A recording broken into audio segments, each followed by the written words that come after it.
Avtobus yo'nalishi uchun ajratilgan A yozuvli bo'lak tasmasida harakatlangan boshqa turdagi transport haydovchilariga tegishli imtiyozlar beriladi. Bu 1-iyundan boshlab to'la kuchga kiradi.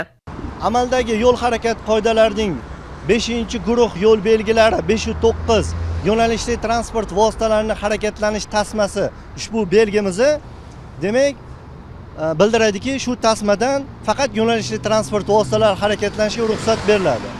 Yangi kiritilayotgan o'zgarishlarga ko'ra, ya'ni 2025-yil 15-may Vazirlar Mahkamasining 318-sonli qaroriga ko'ra, kechki 23:00 dan boshlab ertalabki 6:00 ga qadar boshqa transport vositalari ham harakatlanishiga ruxsat berilmoqda ushbu tasmadan.